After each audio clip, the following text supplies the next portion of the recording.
ಬಂಧುಗಳೇ ನಮಸ್ಕಾರ. ನಾನು ನಿಮ್ಮ ಚೇತನ್ PM. ಬಂಧುಗಳೇ, ನಾವು ಇವತ್ತು ಮಹಿಳಾ ಮೀಸಲಾತಿ ಅಂದ್ರೇನು, ಮೀಸಲಾತಿ ಕಲ್ಪಿಸಿದರೆ ಏನೆಲ್ಲ ಅನುಕೂಲ ಆಗುತ್ತೆ ಮಹಿಳೆಯರಿಗೆ ಅನ್ನೋದನ್ನ ನಾವಿಲ್ಲಿ ನೋಡ್ತಾ ಬರೋಣ.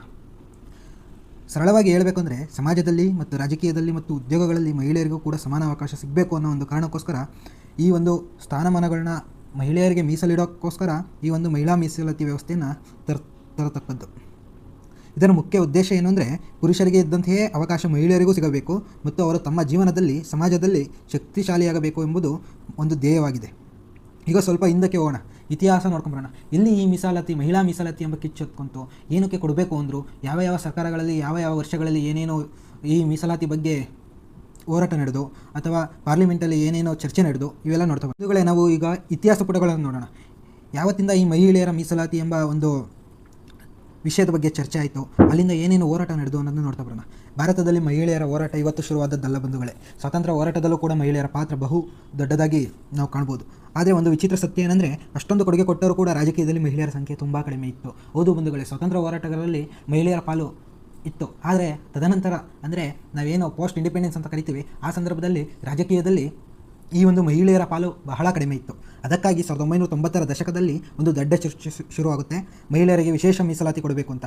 ಅದ ನಂತರ ಕೆಲವೇ ವರ್ಷಗಳಲ್ಲಿ 1997ರಲ್ಲಿ 73ನೇ ಮತ್ತು 74ನೇ ಸಂವಿಧಾನ ತಿದ್ದುಪಡಿ ಮಾಡುತ್ತಾರೆ. ಆ ಸಂದರ್ಭದಲ್ಲಿ ಗ್ರಾಮ ಪಂಚಾಯತ್ಗಳಿಂದ ಹಿಡಿದು ನಗರಸಭೆವರೆಗೆ ಕನಿಷ್ಠ 33%ಗಳನ್ನು ಅಲ್ಲಿನ ಸ್ಥಾನಗಳನ್ನು ಮಹಿಳೆಯರಿಗೆ ಮೀಸಲು ಮಾಡಬೇಕು ಅನ್ನೋ ಒಂದು ಧ್ಯೇಯ ಬರುತ್ತೆ. ಇವತ್ತಿನ ಪರಿಸ್ಥಿತಿಯಲ್ಲಿ ಕೆಲವು ರಾಜ್ಯಗಳನ್ನು ಅದನ್ನು 50% ತನಕ ಹೆಚ್ಚಿಸಿವೆ, ಕೆಲವು ರಾಜ್ಯಗಳು ಮಾತ್ರ. ಆದರೆ ಇದರಿಂದ ಪರಿಣಾಮ ಏನಾಯಿತು? ಲಕ್ಷಾಂತರ ಮಹಿಳೆಯರು ಮೊದಲ ಬಾರಿ ರಾಜಕೀಯಕ್ಕೆ ಆ ಸಂದರ್ಭದಲ್ಲಿ ಬಂದರು. ಯಾಕೆಂದರೆ 33% ಅಂದರೆ 100ಕ್ಕೆ 33 ಸೀಟು ಮಹಿಳೆಯರಿಗೆ ಮೀಸಲಾಗಿರುತ್ತದೆ. ಆ ಒಂದು ಚುನಾಯಿತ ಕ್ಷೇತ್ರಗಳಲ್ಲಿ, ಆ ಒಂದು ಚುನಾಯಿತ ಹಳ್ಳಿಗಳಲ್ಲಿ ಇದು ಗ್ರಾಮ ಪಂಚಾಯತಿಯಿಂದ ನಗರಸಭೆಯವರೋದ್ರಿಂದ ಆ ಒಂದು ಪಂಚಾಯತ್ ಅಥವಾ ಅವತ್ತಿನ ಮಂಡಲ ಪಂಚಾಯತ್ನಲ್ಲಿ ಆ ಕ್ಷೇತ್ರಗಳಿಂದ ಅಂದರೆ ಸದಸ್ಯರು ಸ್ಪರ್ಧೆ ಮಾಡಿರ್ತಾರಲ್ಲ ಒಂದೊಂದು ಹಳ್ಳಿಯಿಂದ, ಆ ಕ್ಷೇತ್ರದಲ್ಲಿ ಮಹಿಳಾ ಕೋಟ ಅಂತ ಬಂದರೆ ಮಹಿಳೆಯರೇ ಸ್ಪರ್ಧಿಸಬೇಕಾಗಿರುತ್ತೆ, ಬೇರೆ ಯಾರೂ ಸ್ಪರ್ಧಿಸೋಕ್ಕಾಗಲ್ಲ. ಹಾಗಾಗಿ ಮಹಿಳೆಯರು ಮುನ್ನೆಲೆಗೆ ಬಂದರು. ಆ ಸಂದರ್ಭದಲ್ಲಿ ಗ್ರಾಮ ಮಟ್ಟದಲ್ಲಿ ಮಹಿಳಾ ನಾಯಕತ್ವ ಬೆಳೆಯೋಕ್ಕೆ ಶುರುವಾದಂಥ ಕಾಲ 1992ರ ನಂತರದಲ್ಲಿ ನೋಡ್ಬೋದು ಬಂಧುಗಳೇ.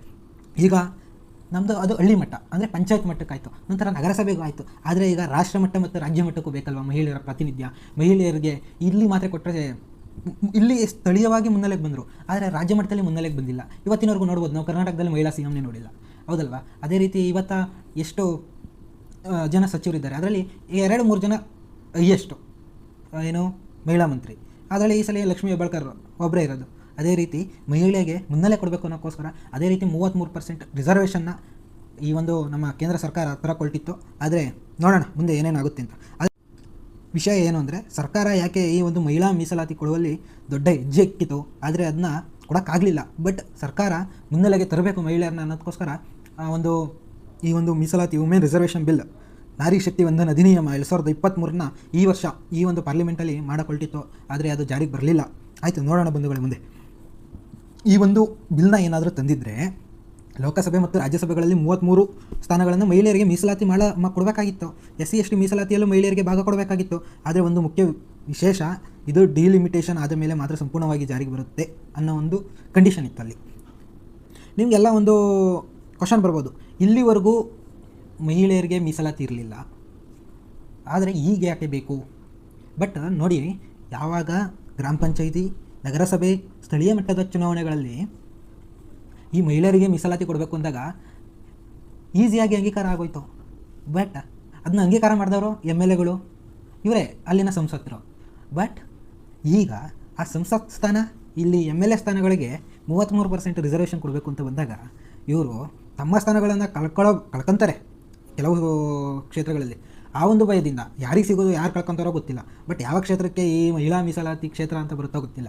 ಬಟ್ ಅವರ ಒಂದು ಮುಂದಾಲೋಚನೆಯಿಂದ ಎಲ್ಲರೂ ಈ ಒಂದು ಬಿಲ್ನ ಪಾಸ್ ಮಾಡಲಿಲ್ಲ. ಯಾಕೆ ಈಗ ಈ ಒಂದು ಮೀಸಲಾತಿಯನ್ನು ಕೊಡಬೇಕು ಅನ್ನೋದಾದರೆ, ಅವಕಾಶಗಳ ಕೊರತೆ ಇದೆ. ಹೌದು, ಮಹಿಳೆಯರಿಗೆ ಸಾಮಾಜಿಕ ಅಡೆತಡೆಗಳು, ಆರ್ಥಿಕ ಸಮಸ್ಯೆಗಳು. ಅದಕ್ಕಾಗಿಯೇ ಮಹಿಳಾ ಮೀಸಲಾತಿ ಬಹಳ ಮುಖ್ಯ. ಮಹಿಳೆಯರ ಧ್ವನಿಯಾಗಿ ಸರ್ಕಾರ ಮುನ್ನುಗ್ಗಬೇಕು, ಅವರ ಧ್ವನಿ ಕೇಳಬೇಕು, ಅವರಿಗೆ ಸ್ಥಾನಮಾನ ಕೊಡಬೇಕು. ಆಗ ಮಹಿಳೆಯರು ಮುಂದೆ ಬರ್ತಾರೆ, ದೇಶ ಮುನ್ನಡೆ ಆಗುತ್ತೆ ಅನ್ನೋ ಒಂದು ಆಲೋಚನೆ ಸರ್ಕಾರಕ್ಕಿದೆ. ಇದರಿಂದ ಏನು ಲಾಭ? ಮೊದಲನೇದಾಗಿ ಮಹಿಳಾ ಶಕ್ತೀಕರಣ ಆಗುತ್ತೆ. ಎರಡನೇದಾಗಿ ಉತ್ತಮ ಆಡಳಿತ ಕೊಡ್ಬೋದು, ಆರೋಗ್ಯ ಕೊಡ್ಬೋದು, ಶಿಕ್ಷಣ, ನೀರು, ಸುರಕ್ಷತೆ ಇವುಗಳಿಂದ ಬಗ್ಗೆ ಹೆಚ್ಚಿನ ಗಮನ ಕೊಡ್ತಾರೆ ಮಹಿಳೆಯರು. ಸಮಾಜದಲ್ಲಿ ಬದಲಾವಣೆ, ಹೆಣ್ಣು ಮಕ್ಕಳಿಗೆ ಪ್ರೇರಣೆ ಸಿಗುತ್ತೆ, ಲಿಂಗ ಸಮಾನತೆ ಹೆಚ್ಚಾಗುತ್ತೆ. ಹೌದು, ಎಲ್ಲವೂ ಪರ್ಫೆಕ್ಟ್ ಅಂತ ಹೇಳ್ತಿಲ್ಲ, ಕೆಲವು ಸಮಸ್ಯೆಗಳು ಇವೆ. ಕೆಲವು ಕಡೆ ಪ್ರಾಕ್ಸಿ ರಾಜಕೀಯ ಆಗ್ಬೋದು, ಅಂದರೆ ಮಹಿಳೆಯರ ಹೆಸರಿನಲ್ಲಿ ಗಂಡಸರ ಆಡಳಿತ ನಡೆಸ್ಬೋದು. ಈ ಗ್ರಾಮ ಪಂಚಾಯಿತಿಗಳಲ್ಲಿ ನಾವು ನೋಡ್ತಾ ಇದ್ದೀವಿ. ಕೆಲವರು ವಿರೋಧ ಕೂಡ ಮಾಡ್ತಾರೆ, ಇದರಿಂದ ಮೆರಿಟ್ ಕಡಿಮೆ ಆಗುತ್ತೆ. ಇನ್ನೊಂದು, ಇದು ಸಂಪೂರ್ಣವಾಗಿ ಜಾರಿಗೆ ಬಂದಿಲ್ಲ. ಆದರೂ ಏನಕ್ಕೆ ಈ ವಿಷಯ ಯಾಕೆ ತಗೊಂಡೆ ಅಂದರೆ, ಇವತ್ತು ಈ ಮೊನ್ನೆ ನಡೀತಲ್ಲ ಈ ಅಧಿವೇಶನ, ಅಲ್ಲಿ ಈ ಬಿಲ್ ಪಾಸ್ ಆಗಲಿಲ್ಲ. ಅದೇ ಕಾರಣಕ್ಕೋಸ್ಕರ ಮೀಸಲಾತಿ ಬಂದರೆ ಏನಾಗುತ್ತೆ, ಏನು ಆದರೆ ಅನಾನುಕೂಲಗಳೇನು, ಅನುಕೂಲಗಳೇನು ಎಲ್ಲ ಇಲ್ಲಿ ತಿಳಿಸ್ತಾ ಇದ್ದೀನಿ. ಒಂದು ಉದಾಹರಣೆ ಕೊಟ್ಟು ಹೇಳ್ತೀನಿ ನೋಡಿ ಬಂಧುಗಳೇ. ಒಂದು ಪಂಚಾಯತ್ನಲ್ಲಿ 12 ಸ್ಥಾನ ಇರುತ್ತೆ ಅಂದ್ಕೊಳ್ಳಿ. ಅದರಲ್ಲಿ 4 ಸ್ಥಾನ ಮಹಿಳೆಯರಿಗೆ ಮೀಸಲಾಗುತ್ತೆ. ಒಂದು ವಿಧಾನಸಭೆಯಲ್ಲಿ 100 ಸ್ಥಾನ ಇದ್ದರೆ 33 ಮಹಿಳೆಯರಿಗೆ ಮೀಸಲಾಗುತ್ತೆ. ಅದಕ್ಕೋಸ್ಕರ ಈ ಒಂದು ರಿಸರ್ವೇಷನ್, ವುಮೆನ್ ರಿಸರ್ವೇಷನ್ ಬಿಲ್ನ ತರೋಕ್ಕೆ ಹೊರಟಿದ್ದಂತಹ BJP ಗೌರ್ನಮೆಂಟ್ ಬಹುಮತ ಇಲ್ಲದಲೇ ಈ ಒಂದು ಬಿಲ್ನ ಪಾಸ್ ಮಾಡೋಕ್ಕಾಗಿಲ್ಲ. ನೋಡೋಣ ಮುಂದೆ ಏನೇನಾಗುತ್ತೆ.